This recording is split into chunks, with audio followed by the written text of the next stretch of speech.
Imagine breathing through this straw for your entire life. Supposedly, that's what cystic fibrosis is like. Now, try breathing through this straw through just the straw for the duration of my speech.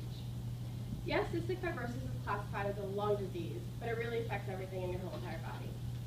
After researching many places and living my whole life with this disease, I feel incredible today to talk to you about it.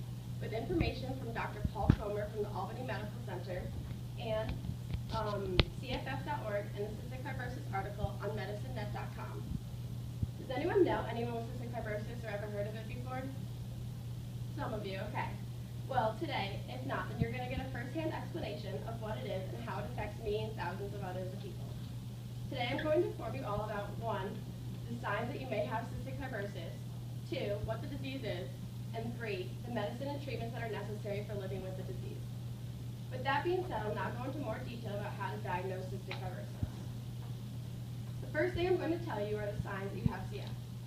As stated in the cystic fibrosis article on medicinenet.com, humans have 23 chromosomes made up of DNA. The CF gene is found in chromosome number 7.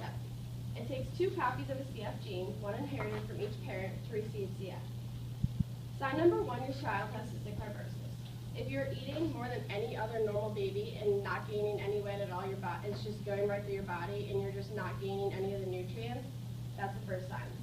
Then a sweat test is then done.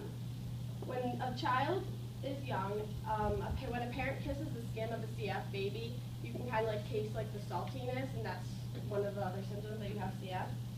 At an older age, CF can be diagnosed by the salty skin, persistent coughing, frequent lung infections, shortness of breath, poor growth, weight gain, and more. There is no real test you can do saying you have CF or you don't have CF. Now that you know some of the more common ways to diagnose cystic fibrosis, I'll explain to you what the actual disease is and how it affects your body. My doctor, Paul Comer, at the Pediatric Pulmonary Center at Albany Medical Hospital, said that cystic fibrosis is a very rare chronic lung disease. As in rare, I mean that there's 313.9 million people living in the U.S. and only 20,000 people have CF. But this lung disease is not just a lung disease. It affects the whole body, mainly though the lungs, the digestive system, the pancreas, the liver, the intestines, sinuses, but much more too. With normal bodies, there's a natural balance of salt and water needed to maintain a normal thin coating of fluid and mucus inside your organs. Since with CF, the normal balance of salt and water is not there, their mucus then becomes thick, sticky, and hard to move. Normally the lungs with CF, normal people's lungs can just clear anything that gets stuck in your mucus and just clear it along. It's just a natural process of your body. But with CF, it gets stuck there and becomes lung infections. Those lung infections build up throughout your whole entire life, leading to decreased lung functions, which is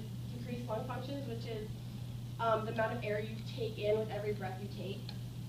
Statistically speaking, 95% of kids with CF have a double lung transplant by the time that they reach the age of 23. With CF, the pancreas is useless. That's what makes the enzymes in your body and to digest all your food. So, since it doesn't do that, I have to take my own enzyme pills every single time I eat. The life expectancy has gone up tremendously. It has gone up from living to 8 years old in the mid-1900s to when I was born, I was told I wasn't supposed to live past middle school, to now they're saying that the average life expectancy is anywhere from late 20s to mid-30s. Now that you know more of what cystic fibrosis is, I'll explain to you certain drugs and treatments that are used to keep us alive. CFF.org explains that doing these treatments and taking the correct medicine is crucial for CF patients. Doctor visits are monthly and include lung function tests, x-rays of your lungs, throat cultures, and loss of blood work. The main treatments for lung problems is chest physical therapy, aerobic exercise, and special meds.